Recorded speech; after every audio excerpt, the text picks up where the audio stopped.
Hello students, कैसे हैं बेटा आप लोग? ओके। तो बेटा हम बात कर रहे हैं क्लास 12th में अकाउंटेंसी की, और in accountancy we are discussing about the topic retirement and death of a partner, and in this video we will going to discuss about the death of a partner. देखो बेटा, ध्यान देंगे आप एक चीज़ के ऊपर।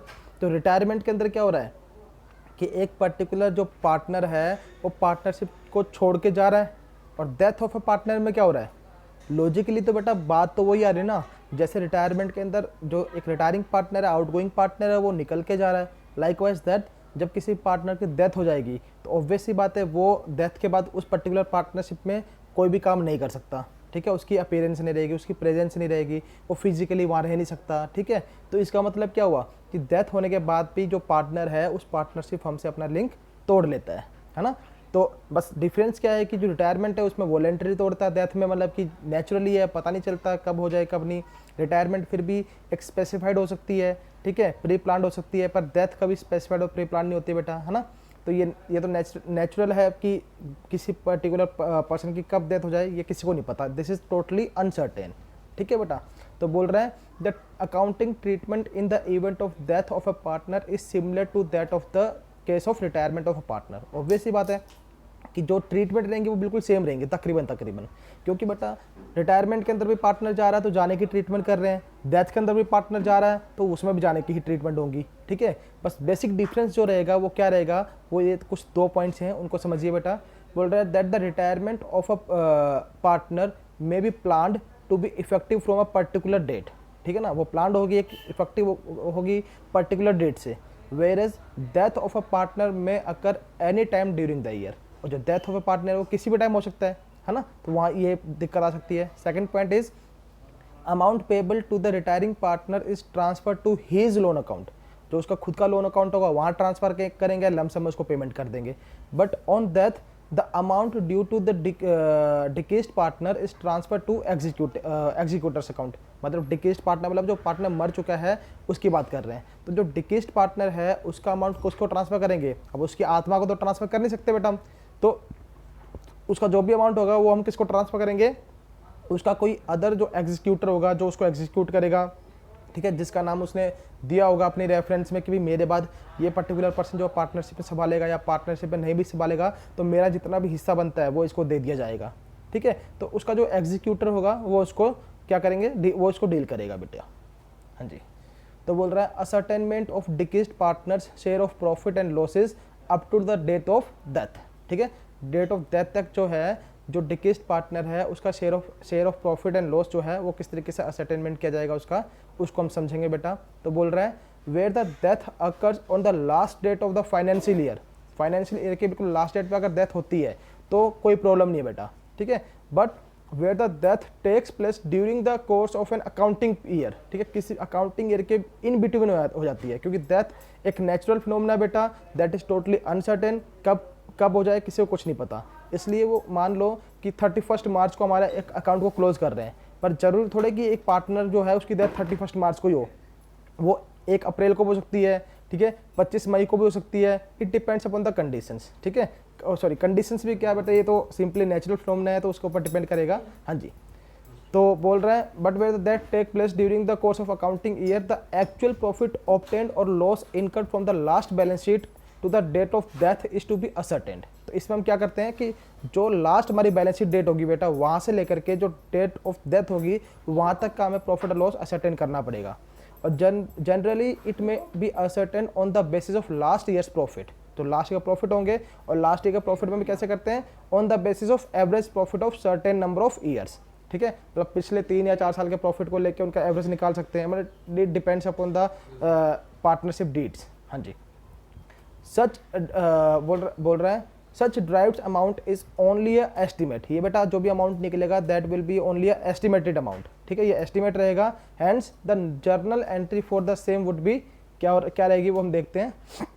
इन case of profit entry will be profit and loss suspense account debit to डिकेस्ड partners capital account. अब आप सोच रहे हैं बेटा क्या सस्पेंस अकाउंट क्यों लगाया गया है, तो बेटा ध्यान दीजिए, हम बात कर रहे हैं एक अकाउंटिंग ईयर खत्म होने के बाद से लेकर के उसके डेथ तक के बाद की। हाँ, जो उसका डेथ जब उसकी पर्टिकुलर पार्टनर की डेथ होती है तब तक की। अब पर्टिकुलर पार्टनर की डेथ कब होती है, वहाँ तक का प्रॉफिट हमने इन एडवांस बना के तो रखा नहीं होगा बेटा, तो हमें उसको एस्टिमेटेड तौर पे बनाना पड़ेगा। और वो जो हमने एस्टिमेशन होगा वो सच तो होगा नहीं बेटा, वो रियल तो है नहीं, वो वर्चुअल है, तो वो उतना अमाउंट हो भी सकता है और नहीं भी हो सकता, इसलिए हम उसको सस्पेंस में लेकर चलते हैं बेटा। और जब हमारा अकाउंटिंग ईयर के एंड में जो हमारा एक्चुअल प्रॉफिट आएगा उससे हम उसको सेट ऑफ करेंगे फिर। यस, तो बोल रहे हैं नोट दिया हुआ है, in this case profit and loss suspense account will show a debit balance, ठीक है, वो हमें कर चुके हैं। एट द टाइम बोल रहा है at the end of the year it will be closed by transferring it to the profit and loss account. और last at the end of the accounting year क्या करेंगे बेटा, उसको हम उसके प्रॉफिट एंड लॉस अकाउंट में transfer कर देंगे। Until the that date it will be appear on the asset side of the balance sheet, उस डेट तक ये एसेट साइड में शो किया जाएगा। अगर इन केस ऑफ लॉस तो उसका बिल्कुल अपोजिट चलेगा बेटा, एंट्री होगी deceased partners capital account debit to profit and loss suspense account. इसका नोट भी सेम रहेगा, बस वहाँ पर जो डेबिट था वो क्रेडिट हो जाएगा। बोल रहा है in this case profit and loss suspense account will show a credit balance, ठीक है। At the end of the year it will be closed by transferring to profit and loss account until the date it will be appear on the liability side of the balance sheet. वही same बोल रहा है कि अगर loss होगा तो उसको liability side show करना है यहाँ पर, प्रॉफिट होगा तो उसको हम एसेट साइड शो करेंगे यहाँ पर बेटा, ठीक है। हाँ जी, तो बोल रहे हैं कि calculation of interest on decreased partners capital if any, अगर डिक्रीज्ड पार्टनर की कैपिटल के ऊपर कोई कैलकुलेशन करना है इंटरेस्ट का तो उसको कैसे कैलकुलेट करेंगे वो भी समझिए बेटा। एग्जांपल दिया हुआ देखो आपके सामने, जैसे बोल रहा है if the balance of deceased partners capital as on 1 जनवरी 2013, 1 जनवरी 2013 को उसका बैलेंस कितना शो करता है बेटा 50,000। ही डाइज ऑन 31 मार्च 2013, 31 मार्च 2013 को उसकी डेथ हो जाती है, तो बोल रहा है and interest is allowed at the rate of 10%, ठीक है। इंटरेस्ट क्या कर रहा है 10% पर एनम आ रहा है। तो अब देखो बेटा अब यहाँ पर इंटरेस्ट कब से कब तक का होगा, 1 अप्रैल 2013 से लेकर के 31 मार्च 2013 तक, ठीक है। ये 10% पर एनम रहेगा बेटा, ध्यान देना यहाँ पर, ठीक है। हाँ जी, तो 1 जनवरी से लेकर 31 मार्च तक बेटा, जनवरी फरवरी मार्च 3 मंथ्स बनते हैं बेटा। 3 मंथ्स के लिए हम यहाँ पर क्या करेंगे 50,000 का 10% मल्टीप्लाई बाय 3/12 कर देंगे, जो कि 1250 आएगा।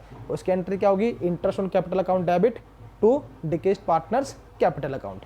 बिल्कुल सिंपल रहेगा बेटा, ये इसमें कोई दिक्कत नहीं है, ठीक है। उसके बाद हम बात कर रहे हैं बेटा नेक्स्ट पॉइंट की, यस हाँ जी, settlement of amount due to deceased partner. अब सेटलमेंट भी करना बेटा इसका, तो ध्यान दीजिए बेटा यहाँ पर।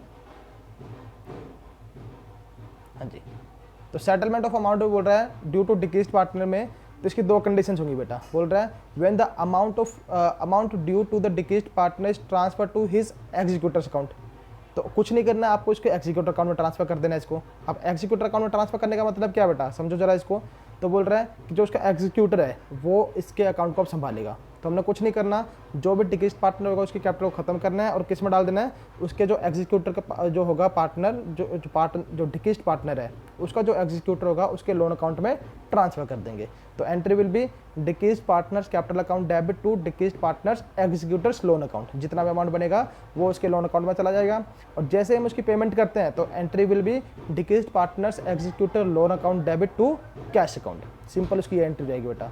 तो ये अपना थियोरेटिकल बेटा जो फ्रेमवर्क है डेथ ऑफ अ पार्टनर का, वो सिंपली इतना ही रहेगा बेटा, ठीक है। अब आपको समझना क्या है इसमें मेनली, कि इसमें जो ट्रीटमेंट है, जैसे कि आप बात कर रहे हैं कि change in profit sharing ratio की बात कर रहे हैं, तो वो भी सेम रहेगा जो हमारे रिटायरमेंट में था, ठीक है। हम बात कर रहे हैं revaluation of assets and reassessment of liabilities की, तो सेम वो जो हमने रिटायरमेंट में किया वही रहेगा बेटा, ठीक है। हम treatment of reserves and surplus की बात कर रहे हैं बेटा, तो वो भी इसमें सेम रहेगा जो हमारा रिटायरमेंट में रहा था, ठीक है। उसके बाद हमने बोला एडजस्टमेंट ऑफ कैपिटल की बात की बेटा, तो वो भी सेम रहेगा बेटा। तो कहने का मतलब क्या है कि death and retirement of a partner बिल्कुल सिमिलर कॉन्सेप्ट हैं, क्योंकि दोनों के दोनों कॉन्सेप्ट में हो क्या रहा है, जो पार्टनर्स हैं वो एक पार्टनरशिप फर्म को छोड़ रहे हैं, ठीक है। तो उनकी जो ट्रीटमेंट है लगभग बिल्कुल सेम होंगी, बस डिफरेंस क्या रहेगा, जब लास्ट में जो पेमेंट की बात करेंगे, सेटलमेंट की बात करेंगे, तो जो हमारा रिटायरिंग पार्टनर है अमाउंट डायरेक्टली उसके लोन अकाउंट में जाएगा, ठीक है। लेकिन जब बात कर रहे हैं हम किसकी, डेथ ऑफ अ पार्टनर की, तो जो अमाउंट है बेटा वो कहाँ जाएगा,